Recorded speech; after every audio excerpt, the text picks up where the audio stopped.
Olá, bem-vindos ao Saber Viver. É um programa para o envelhecimento, para a sua velhice e para um longeviver satisfatório. Hoje nós estamos trazendo dois quadros interessantíssimos que já são costumeiros no nosso programa.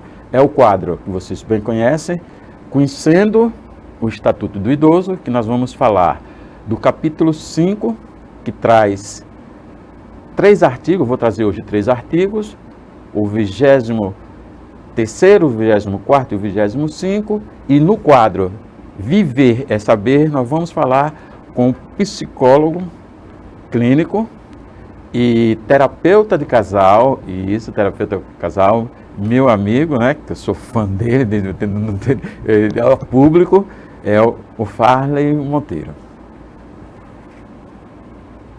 O Estatuto do Idoso, como todos sabem, é a Lei Federal 10.741, que regula os direitos e as garantias para a pessoa idosa.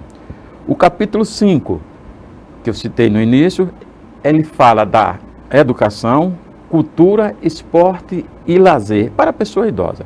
O artigo 23, a participação dos idosos em atividades culturais e de lazer será proporcionada mediante desconto de pelo menos 50% nos ingressos para eventos artísticos, culturais, esportivos e de lazer, bem como o acesso preferencial aos respectivos locais. Artigo 24.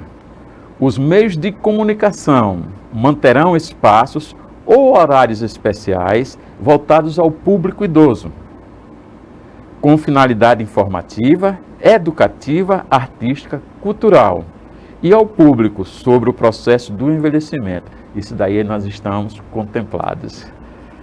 Artigo 25. As instituições de educação superior ofertarão às pessoas idosas, na perspectiva da educação ao longo da vida, cursos e programas de extensões presenciais ou à distância, constituídos por atividades formais e não formais. Essa é uma redação dada pela Lei número 13.535 de 2017, ou seja, ela foi modernizada. Parágrafo único. O poder público apoiará a criação de universidades abertas para as pessoas idosas e incentivará a publicação de livros periódicos de conteúdo e de padrão editorial adequados à pessoa idosa, que facilitem a leitura, considerada a natural redução da capacidade visual, ou seja, com umas letrinhas com as fontes bem maiores. Começamos agora o nosso quadro Viver é Saber, com o psicólogo Farley Monteiro, que nós vamos falar sobre casamento entre idosos do mesmo sexo e o casamento longevo. Seja bem-vindo, Farley, e muito obrigado pela sua participação. Eu que agradeço, professor Silvestre, é realmente uma admiração recíproca, inclusive por aproveitar esse espaço e disponibilizar esse acesso, inclusive com um tema tão importante, às vezes tão pouco falado, que é essa questão da relação afetiva, amorosa na terceira idade. É um tabu muito grande, né? Exatamente, temos ainda um preconceito, um tabu muito forte dentro da própria família. Casamentos na terceira idade, por que tão julgado e tão censurado, Farley? Na verdade, eu penso, professor Silvestre, que o que nós temos aqui é um preconceito não só em relação ao casamento na terceira idade. Na verdade, a gente sabe que existe a própria gerontofobia, o medo de falar sobre esse tema. A gente sabe que a sociedade ela tem vivenciado esse crescimento do número da população idosa, o que é muito importante.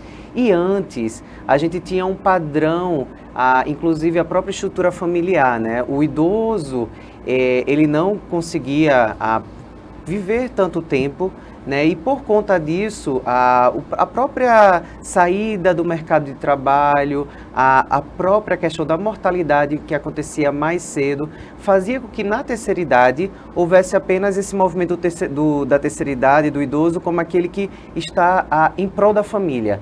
é aquela pessoa que vai ficar cuidando dos netos, é aquela pessoa que vai estar em casa mais tempo. Só que hoje a sociedade mudou completamente. O idoso, ele tem conquistado cada vez mais o seu espaço, com saúde, com consciência dos seus direitos. E claro, a sexualidade, ela acompanha a gente durante toda a vida. Da infância, né, a gente pode falar aqui do berço ao túmulo. A sexualidade está presente. Então hoje o idoso, ele tem percebido não só que ele também tem ainda a sua sexualidade ali presente como o direito de vivenciá-la. Então tem se buscado cada vez mais a questão do relacionamento, inclusive em segundos ou terceiros casamentos, depois da viuvez, encontrar alguém como parceria para a vida, e aí onde entra. A família não estava preparada para isso, e aí onde vem o tabu, o preconceito e os conflitos familiares dentro dessa situação. Eu fiz aqui, você quase já respondeu, mas a gente vai fundamentar. Claro. Primeiro eu vou perguntar a você. Gerontofobia. Explica aí para o nosso telespectador. Tá. A gente chama gerontofobia, na verdade, o medo da própria pessoa em envelhecer. Mas a gente entende que essa gerontofobia, ela vem também como um processo externo das outras pessoas em relação ao envelhecimento, a lidar com o idoso. E a gente vê isso, às vezes, em coisas corriqueiras, como, por exemplo, a falta de paciência com o idoso, né? Às vezes, até mesmo o cuidado excessivo, porque é uma coisa muito importante a gente entender. Tanto a negligência como a superproteção é prejudicial e demonstra muitas vezes o preconceito. Tanto quando eu deixo de cuidar, deixo para lá, quando, por exemplo, eu infantilizo o idoso. E é justamente isso que acontece em relação à sexualidade. A gente começa a olhar para o idoso como se não houvesse mais ali presente a sexualidade, a libido. E como eu falei, não só o desejo de ter um parceiro ou uma parceira, mas o direito de ter esse parceiro e a parceira. É como se fosse assim, eu não tenho direito mais de mostrar minha felicidade, mais de mostrar alegria, porque eu descobri por esses dias que o idoso não ri. Ele não demonstra que é uma pessoa feliz. O riso é um condutor da felicidade. Mas o que me chamou a atenção também, quando você falou em gerontofobia, me veio assim uma pergunta. A mulher que não casa, fica viúva, principalmente nessa faixa etária, ela diz, eu não quero mais casamento na minha vida. Há um processo de gerontofobia aí? Então, não necessariamente da gerontofobia, mas a gente tem também aí processos sociais, culturais e as crenças que a gente constrói sobre nós mesmos, né? Eu costumo falar que essas crenças limitantes que a gente tem sobre a gente é como se fossem lentes com as quais a gente enxerga o mundo. Então, muitas vezes essas mulheres, vou usar o exemplo que o senhor falou, vivenciaram o quê? A impossibilidade de fazerem até mesmo as escolhas amorosas lá atrás, por conta da família, por conta daquilo que a gente tinha como, inclusive, estrutura familiar, imposição paterna. Então, elas casaram, às vezes, não com alguém que elas escolheram, mas com alguém que foi colocado pela família. Diante disso, elas vivenciaram todo o processo de casamento com muita subjugação, sem poder ser elas mesmas, sem ter contato com essa questão que eu estou falando aqui da própria sexualidade.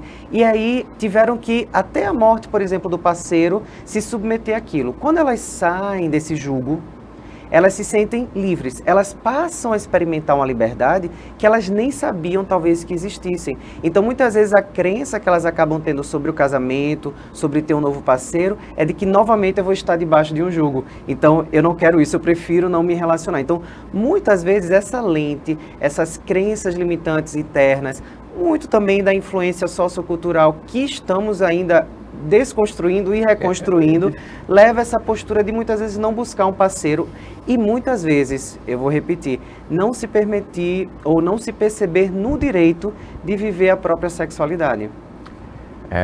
O assunto é cheio de paradigmas.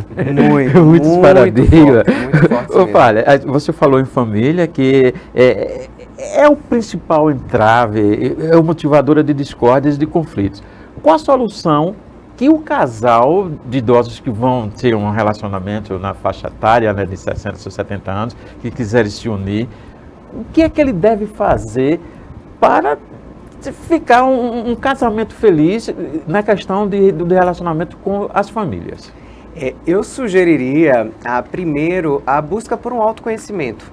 Eu acho que a gente precisa se conhecer, entender quais são as nossas necessidades, os nossos direitos, os nossos limites, o que eu quero e o que eu não quero. Como eu tenho falado aqui, muitas vezes a constituição, a construção dessa pessoa dentro do seu familiar, nas décadas anteriores, levou talvez mesmo à percepção de que não poderia fazer escolhas. E hoje, quando a família impõe, não aceita o casamento, aquela ideia, né? Se você parar para pensar, nossa, vovô vai casar, vovó está namorando, é um tabu muito grande e a família, os netos se colocam contra, os filhos se colocam contra, às vezes uma preocupação também econômica, porque vai envolver também bens familiares ali. Ok, e se mamãe casa de novo, como é que a gente fica com a questão da herança, a divisão dos bens, os patrimônios da família, o nome da família? Isso tudo entra em jogo. Então é importante que o casal, que o idoso, busque se conhecer, identificar aquilo que são os seus direitos, aquilo que são as suas crenças.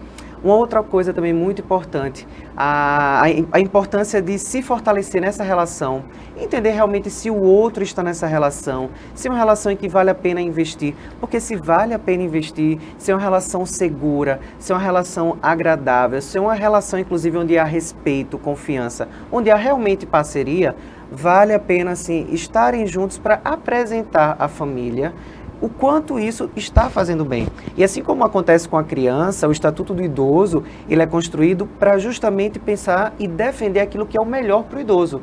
Então, se está numa nova relação com um parceiro ou uma parceira é o melhor para o idoso, a família vai precisar entender e respeitar isso. O que me chamou a atenção também, você falando aí, tem uma questão do idoso, ele se casa, entra numa relação de marido e mulher e a família geralmente quando essas pessoas se casam são viúvos, né? Aí você falou na questão financeira. Isso. Financeira. É preciso se fazer essa estratégia, né? O que você falou é como se fosse uma estratégia de um estilo de vida novo que você vai ter. O que muito eu converso com vários parceiros homens, né, claro, né? Sim. Sobre essa questão, e o que eles citam mais, que me chamou a atenção, foi que quando eles têm uma parceira que vai casar, o que eles ligam, eles ficam mais antenados, é a questão da pessoa levar seu histórico para dentro do seu relacionamento. Sim.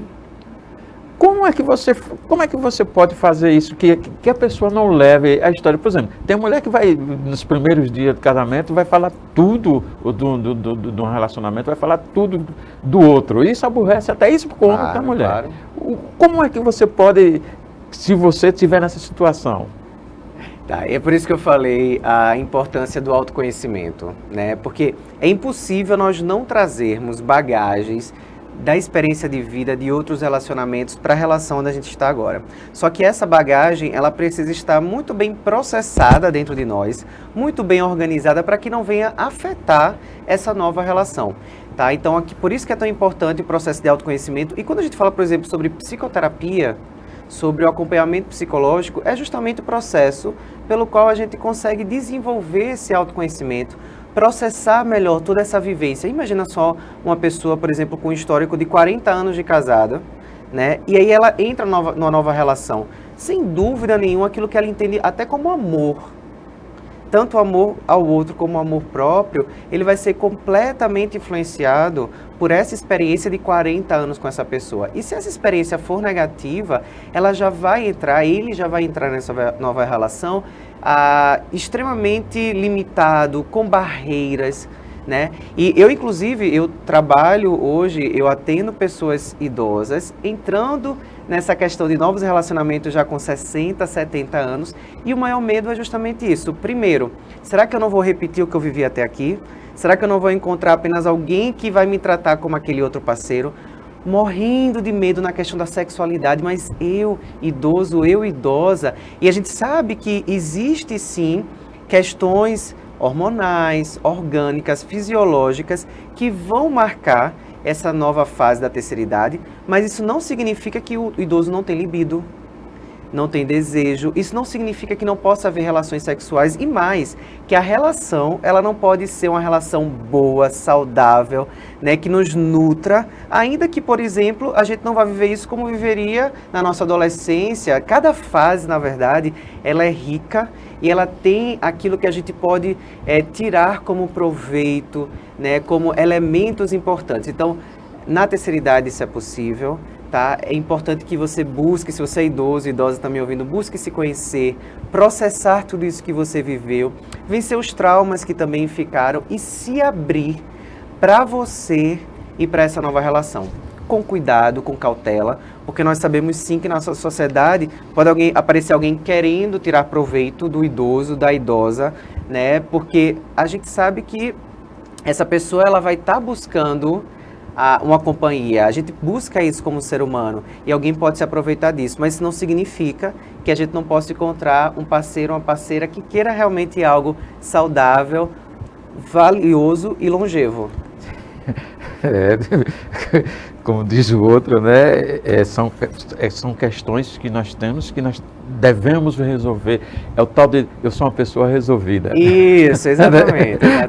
Vamos lá. Olha, há uma hipótese que o homem não foi culturado, foi educado, vamos dizer assim, para ter um casamento longevo, estendido. Ou seja, quando chega a 50 anos, há um processo, pode ser até de negação também dessa coisa toda, e de falar com o outro, não, eu cansei, aquela coisa toda, mas vamos lá. Isso. É por isso que os casamentos que se eternizam são destacados.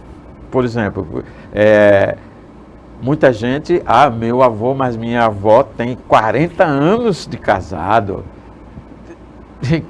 Como é que você explica essa coisa? A questão que o homem não foi feito, vamos dizer assim, para viver muito tempo casado, e os casamentos longevos, a glória que a sociedade cria como um símbolo, né? Isso. E é muito interessante que o senhor colocou no começo essa questão da hipótese, né? Existem hipóteses sobre isso.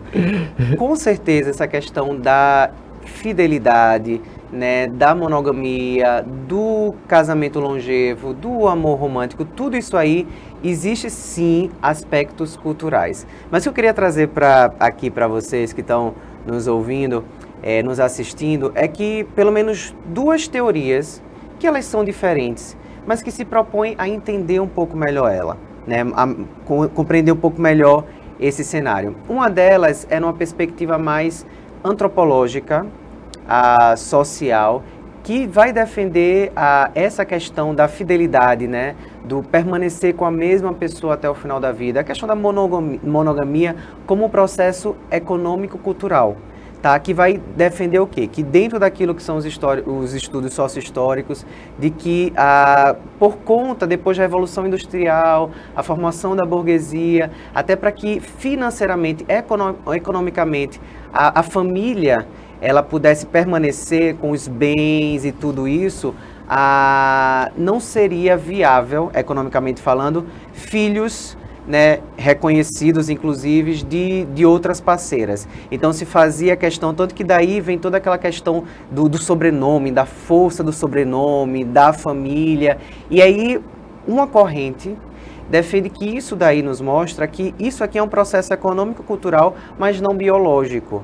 E que por conta disso, o natural biologicamente seria mais de uma parceria, né? E que explicaria justamente dentro dessa hipótese que o senhor tá falando. Eu trabalho dentro daquilo que é a minha experiência clínica com uma outra abordagem que a gente chama da teoria do apego. A teoria do apego, ela hoje é a melhor teoria científica para trabalhar essa questão do que a gente chamaria do amor, que nada mais é do que o vínculo afetivo entre duas pessoas. E a teoria do apego, ela trabalha o quê? Que, na verdade, desde a infância, quando o ser humano ele nasce, ele acaba procurando pessoas com quem possa criar vínculos, e esse vínculo afetivo ele se dá desde o berço, desde o nascimento, para que a gente possa sobreviver. Então, no fundo, o apego seguro, o vínculo, o amor, a conexão emocional seria uma estratégia de sobrevivência do ser humano. Na verdade, a estratégia mais segura para sobreviver. E isso a gente vê do bebê para com a mãe, mas isso vai acontecendo em relação aos nossos laços afetivos e sociais ao longo da nossa vida e quando a gente encontra uma parceria. Isso significa o quê? Que o ser humano precisa sim de vínculos seguros, estáveis, e quanto mais eu consigo me sentir emocionalmente conectado, atendido nas minhas necessidades e eu consigo me sentir seguro na relação, eu vivo melhor.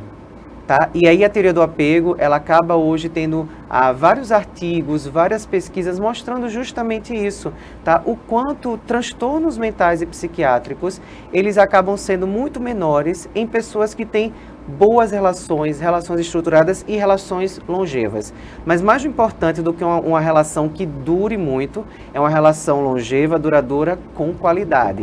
E é onde a gente foca para trabalhar, para permitir, promover essa qualidade na relação. E é muito interessante que uma das principais autoras que utiliza a teoria do apego para trabalhar com casais, a Sue Johnson, ela fala o seguinte, que o amor duradouro, a relação duradoura, longeva, com qualidade, não é um mito romântico, não é uma coisa apenas de romances, é algo possível.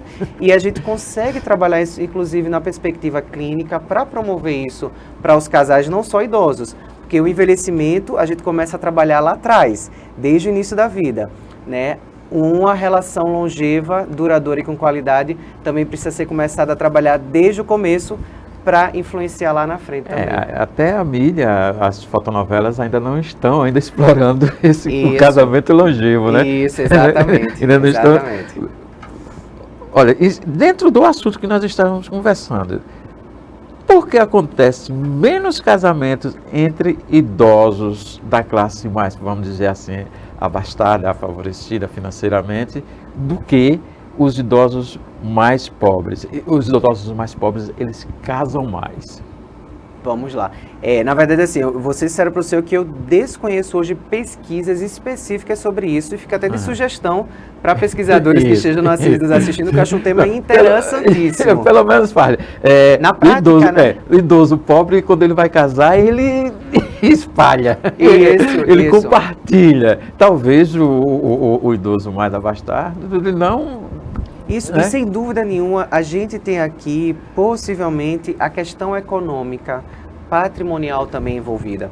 Tanto que o Código Civil brasileiro hoje, né, ele estabelece que a partir dos 70 anos é obrigatório que o casamento se dê com separação de bens. Tá? Por quê? Justamente para assegurar o idoso acerca, inclusive, daquilo que são os bens e patrimônios dele. Embora algumas pessoas que questionam isso, né, perguntando, será que eu não estou tirando a liberdade do idoso quando eu estabeleço que ele só pode casar se for com esse tipo de regime de comunhão, e eu não dou ao idoso a liberdade de escolher com qual tipo de regime de comunhão de bens ele quer casar? Mas o Código Civil entende isso aqui como uma proteção ao idoso. Uma garantia. E a família tem essa preocupação, como eu falei anteriormente. Então, eu acredito que se há essa diminuição, menos casamentos, menos formalização, né, das relações a dois ou de parceria com idosos, possivelmente por essa questão econômica, patrimonial e também por esse receio, né, acerca de mais um casamento, de mais um envolvimento. Então eu acredito também que há algum movimento aqui até de medo mesmo do próprio idoso para com isso. Fora a questão, como você disse aí, tem uma grande influência na classe mais rica de idosos se casarem. O que a gente é empírico, como estou dizendo, é empírico, mas o idoso pobre, ele vive mais agrupados em associações, em clubes, em danças, né? Em danças de bailes de idosos. Talvez seja isso também, essa oportunidade? Pode ser também, faz todo sentido. E assim, a classe mais baixa, ela consegue ter uma abertura maior para compartilhar. Aquela ideia de onde comem 2, comem 3, comem 4, comem 5. Então, o meu parceiro, a minha parceira, ele vem aqui para casa, a gente casa e a gente divide o que tem. A gente não fica preocupado em perder. A gente vai somar com o que tem. É só isso aqui que a gente tem, a gente vai ver isso com isso aqui. Até soma, né? Soma, exato.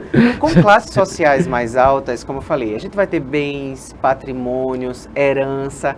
Então, na verdade, eu estou trazendo alguém não para somar, mas que possivelmente depois pode até gerar uma briga em relação aos filhos, herança, inventário. Então, há uma preocupação e isso acaba aprisionando, inclusive, o idoso de viver com liberdade e qualidade um relacionamento, né? Relacionamento.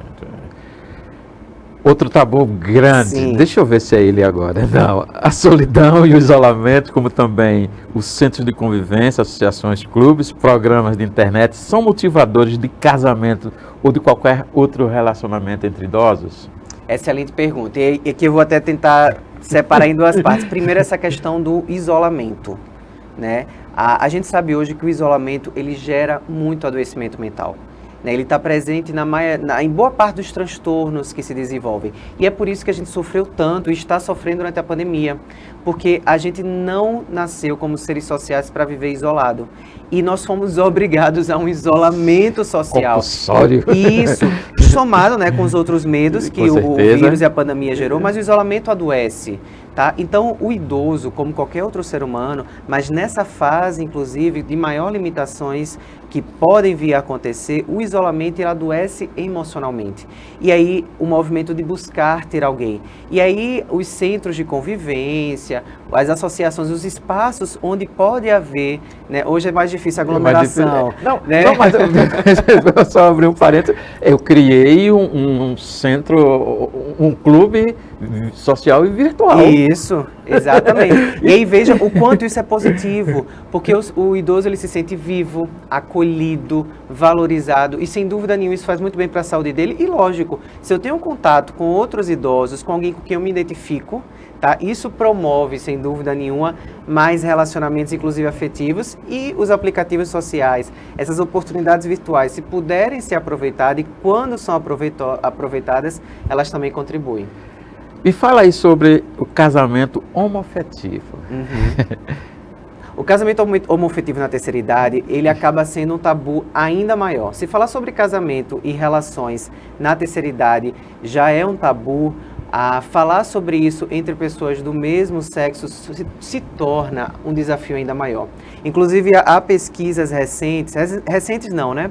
2004, 2008, feita nos Estados Unidos, mostrando o seguinte, que pessoas que são idosas, tá? Elas acabam tendo 4 vezes menos propensão a buscar um parceiro do mesmo sexo, justamente por essa questão não só do preconceito, mas limitações delas mesmas acerca dessa relação. E além disso, dentro dessa pesquisa, eles descobriram que apenas 29% de idosos se casam com a pessoa do mesmo sexo, ou seja, dentre pessoas, né, que eles pesquisaram que eram homossexuais, eles perceberam que apenas 29% delas vão para uma relação de casamento com a pessoa do mesmo sexo. E isso por conta do preconceito interno, do preconceito da sociedade, das questões impostas pela família. Então, sem dúvida nenhuma, esse é um tabu ainda maior, ainda mais difícil e que gera ainda mais adoecimento. Porque essas pessoas acabam realmente se isolando ainda mais, né? E isso, como a gente falou, adoece. Pena que a gente está chegando já na reta final, mas eu sempre gosto de dar uma canja. Sim, sim. Qual foi a questão que eu não perguntei que você acha que vale a pena destacar? Tá, eu vou trazer uma pergunta que você tinha até colocado conversando comigo antes do programa, que era se o casamento longevo leva à felicidade ou a felicidade que leva... Eu não perguntei porque eu tinha essa, podia ser que o tempo não desse. Eu gostei muito da pergunta. O casamento longevo leva à felicidade ou a felicidade que leva ao casamento longevo? E a minha resposta seria... os dois. Na verdade, existe um outro teórico muito interessante americano, John Gottman, que ele tinha nos Estados Unidos o que ele chama de laboratório do amor. Ele pesquisava o amor de maneira prática com os casais.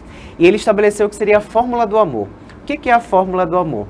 Para cada uma experiência emocional negativa na relação, eu preciso buscar 5 experiências emocionais positivas. Então, se eu percebo, por exemplo, que a gente tem alguma situação desgastante, conflituosa, eu preciso buscar construir pelo menos 5 positivas que gerem prazer. E com isso a gente consegue trazer não só a longevidade, mas também a felicidade. Então, um contribuindo com o outro. Seu contato e agradecimento. Eu agradeço muito a oportunidade, tá? Vocês podem me seguir no Instagram, é psicólogo.farley Monteiro. Lá você vai ter meu contato, como você também marcar uma consulta. Eu tenho vários vídeos, postagens sobre casamento, sobre relação, né, sobre o que a gente conversou hoje, né, também para idosos. Então, vocês são muito bem-vindos lá e eu vou ficar muito feliz de poder tirar até outras dúvidas, caso surjam. Ok, muito obrigado, meu telespectador. Viver é saber. Até mais para o próximo programa.